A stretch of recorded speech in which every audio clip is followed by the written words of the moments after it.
Assalamu alaikum. I am Muhammad Mahmud Hassan, Assistant Teacher, Greenfield School and College. Today I am going to discuss about Chapter 4, Agricultural Production.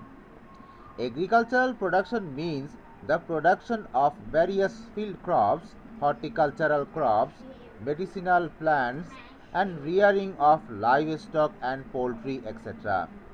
It is necessary to increase agricultural production to keep human life running. Flowers, fruits, and vegetables can be cultivated in the fallow and unused lands of Bangladesh in planned way. Besides, by adopting crop rotation, mustard or black gram after cereals after fiber crops can be cultivated. Beside these, bamboo, jute stick, straw, coconut husk, etc. have a special importance as the raw material of industries in this country. Therefore, it is essential to have knowledge about agricultural production.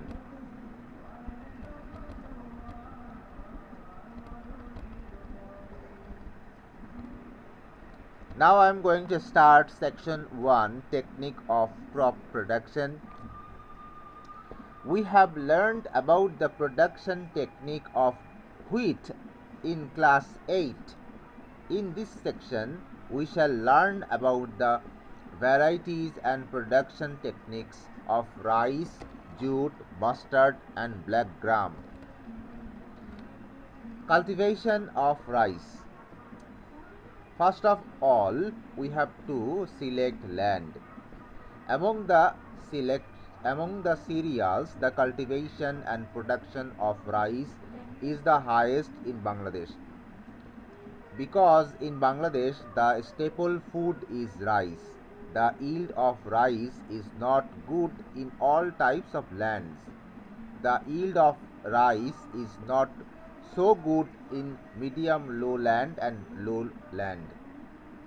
Rice can also be cultivated in medium highland, but in that case it is necessary to ensure irrigation facilities. Clay or silt loam soils are suitable for rice cultivation. Rice varieties. There are three types of rice varieties in Bangladesh, such as local varieties: Tepi, Girbi, Dudshor, Lotishail. Local improved varieties: Kotoktara, Kalijira, Hashikolmi, Nazir Shail, Loti Shail, Bina Shail, etc. High yielding varieties. Many high yielding varieties of rice are cultivated in Bangladesh. The high yielding varieties of rice have some common characteristics, such as plants are stout and leaves are erect. Plants remain green although the rice grains of panicle become ripened. Plants are short and cannot be lodged. Production or rice grain is higher than that of straw. Insect and disease infestation is lower. A large number of shoots sprout. Fertilizer uptake capacity and yield is higher. When necessary, special characteristics such as tolerance to pests, shorter life cycle, fine rice grain, tolerance to drought, salinity and submergence, etc. are manipulated in HYV rice, then it is known as modern rice. For that reason, all HYV rice is not modern rice, but all modern rice is HYV. Bangladesh Rice Research Institute BRRI has developed 78 high yielding variety HYV of rice by different methods. There are three seasons of rice. These are Aush, Amon, and Boro. There are some pre-developed rice varieties which can be cultivated both Aush and Boro seasons, such as BR1 Chandina, BR2 Mala, BR9 Sufola, BR14 Gaji, BR3 Biplop can also be cultivated in Amon season. The number and name of rice variety released for 3 seasons are cited below. Aush varieties. There are 8 varieties that are cultivated only in Aush season. Some of these are BR20, Nijami, BR21, Niyamat, etc. These varieties can be cultivated in Aush season by sowing or transplanting. The suitable time for sowing seed in this season is 15 to 30. Choitro, and seedling age for transplanting is 20 to 25 days. Amon varieties. There are 27 varieties that are cultivated only in Amon season. Some of these are BR5 Dulabhog, BR11 Mukta, BR22 Kiron, Bridhan 56, Bridhan 57, and Bridhan 62, etc. All these varieties are cultivated by transplanting method, and seedling age for transplanting should be 25 to 30 days. Boro varieties. There are 16 varieties that are cultivated only in Boro season. Some of these are BR18, Shah Jalal, Bridhan 28, Bridhan 29, Bridhan 45, Bridhan 50, Bangla Moti, Bridhan 1, Bri Hybrid Dhan 2, Bri Hybrid Dhan 3, etc. Seedling age for transplanting should be 35 to 45 days. Besides these, there are some other varieties of rice such as Rani tolerant, rain tolerant, drought tolerant, salinity tolerant, Haor, cool tolerant varieties, etc. Seed selection: clean, healthy, and field seed having minimum 80% germination capacity should be selected for sowing in the seed bed. Seeds are selected by the following method. At first, 375 gram urea is mixed with 10 liter of clean water to prepare urea salt solution. Then 10 kg seed are immersed in the solution and are stirred by the hand. Consequently, filled seeds are deposited on the bottom and the unfilled light seeds are being floated on the water. Floated seeds are separated by hand or sieve, and the good seeds are collected from lower portion of water. These seeds should be washed in clean water for 3 to 4 times. The urea mixed water can be used in the seed bed as fertilizer. Seed treatment and seed sprouting. If the selected seeds are free from any spot or field, seed treatment is not required. If seed treatment is required, dipping seeds in warm water of 52 to 55 degrees Celsius, hand tolerable, for 15 minutes can be made the seed free from pathogens. Besides, seed treatment can be done by carboxin 17.5% plus Thyram 17.5% for 1 kg rice seed. For sprouting seeds, 2 to 3 layers of straw are made on the bamboo basket or drum. Then the seed bags are kept on the straw layer. Thereafter, the seed bags are covered with 2 to 3 layers of straw or arrowhead leaves. Then these are kept under pressure with a heavy material. Seeds are sprouted within 48 hours or 2 days in almond season, 72 hours or 3 days in borrow season, and these sprouted seeds become suitable for sowing in the seed bed. Seed bed preparation. Generally, 4 types of seed beds are prepared for raising rice seedling. These are dry seed bed, wet seed bed, dapok seed bed, and floating seed bed.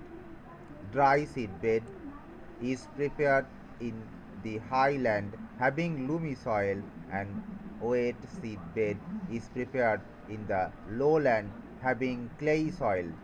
Floating and dapok seed bed are prepared in the flooded areas. The lands having sufficient light and aeration which do not go under flood or rainwater are selected for seedbed preparation.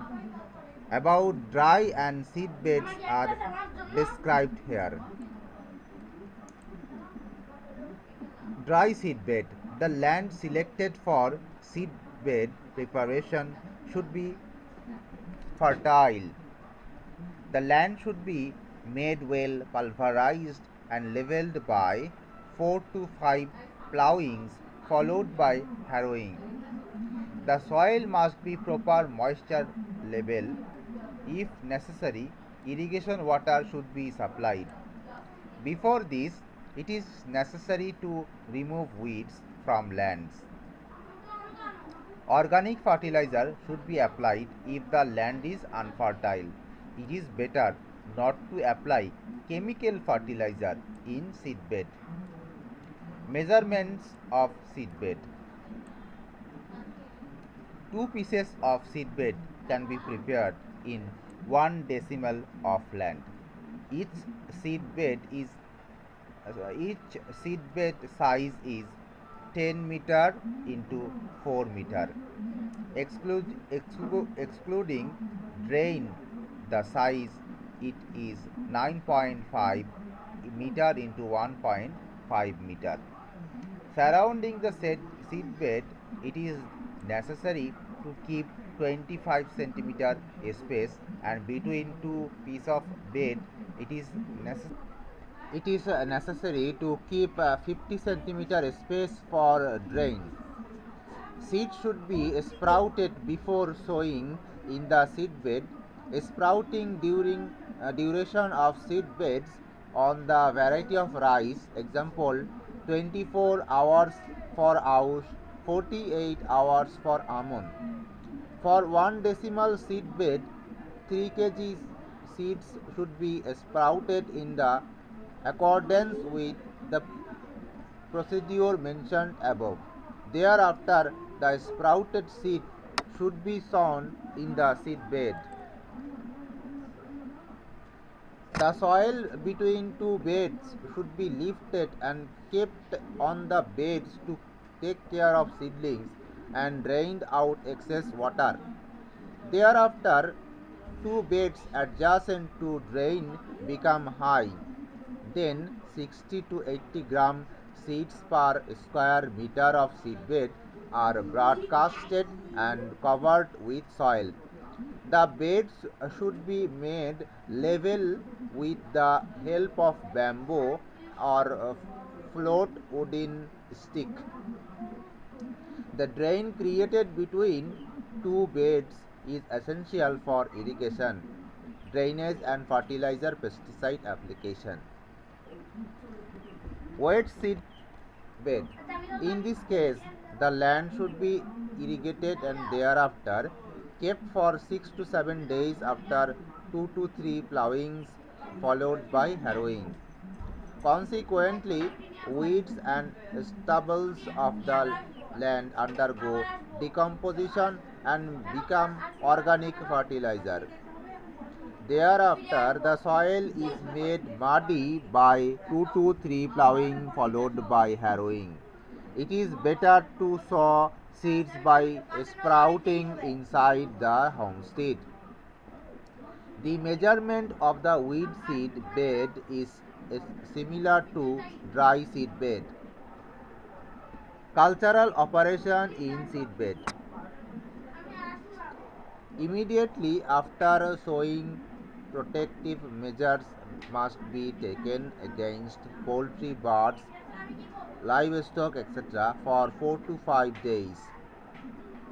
Measuring should be taken to keep water in drain between the two beds so that beds do not become dry.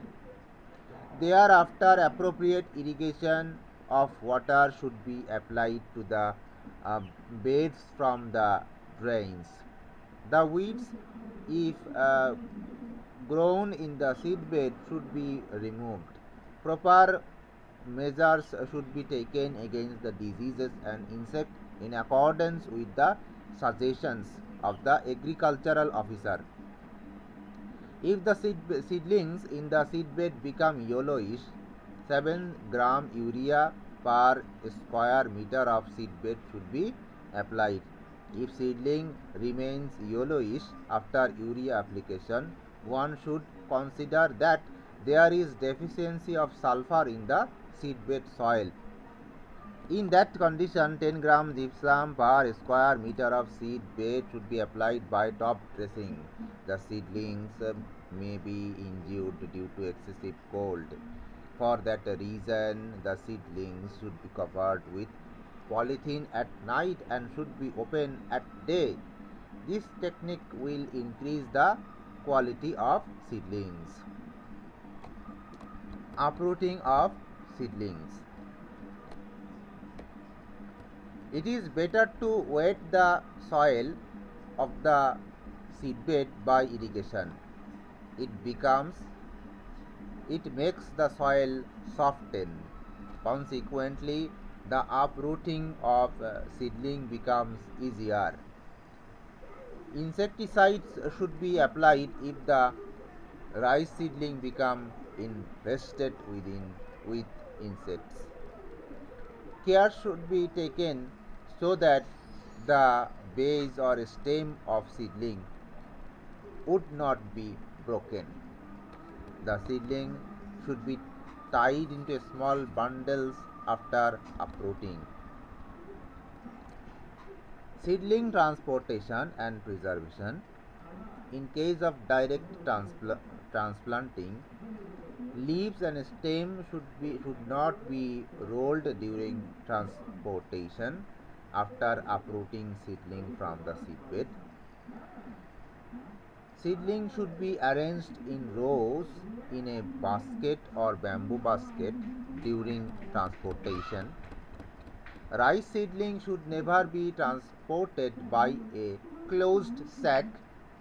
If direct transportation of seedling is not possible, the bundles of the seedling should be preserved in little water under shade. Land preparation. The land should be made muddy and land level by 4 to 5 plowing followed by harrowing. In that case, the surroundings of the land should be cut with a spade. Fertilizer management. To get higher yield, the land must be fertilized. Besides, since the high yielding rice variety uptake higher amount of nutrient from the soil, it is essential to apply fertilizer.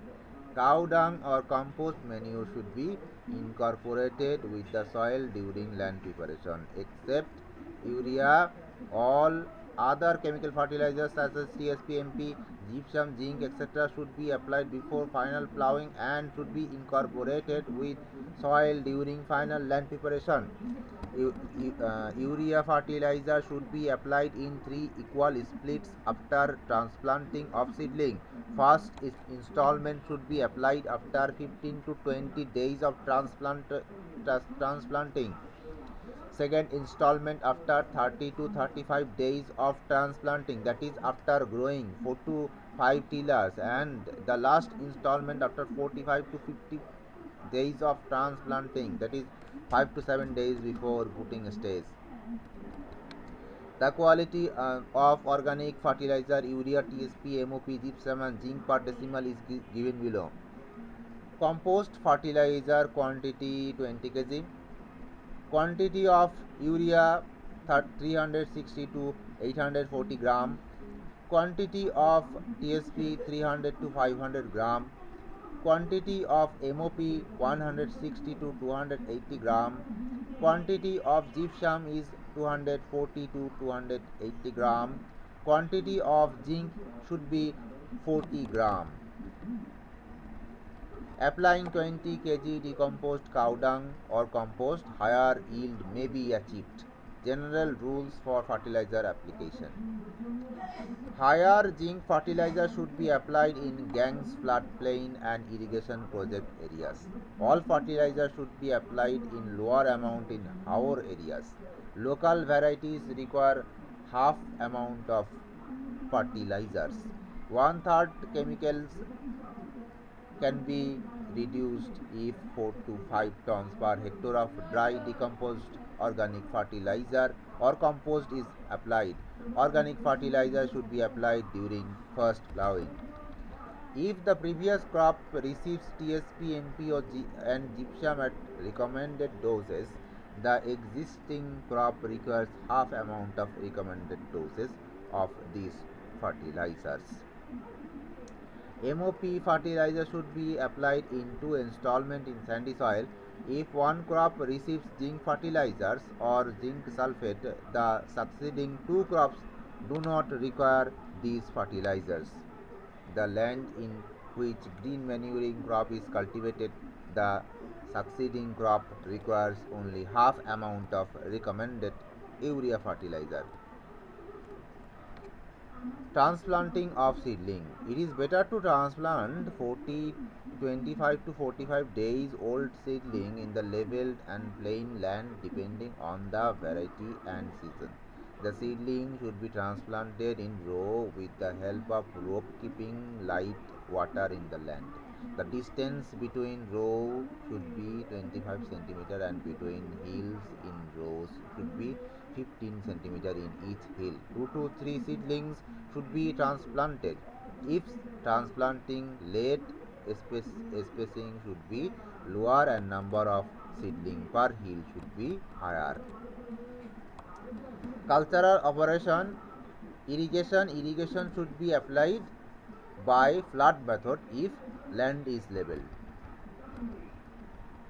Weed control. At least 3 times of weed control is necessary for rice field. Insect control. There are many insects that infest rice field. The yield of rice is reduced considerably due to infestation of insects. Generally, stem borer, rice ispa, brown plant hopper, rice bug, gall fly, rice ear cutting, caterpillar, etc. are found in the rice field. So in this table, some name and symptom of infestation are described here, and in the table 2 there are some insect and insecticides are described. Disease control. There are many diseases that infect rice plant. Fungi, viruses, bacteria, etc. are causal microorganisms of these diseases. Name of some bacterial diseases: blast disease, Tungro disease. Crop harvesting, threshing and preserving.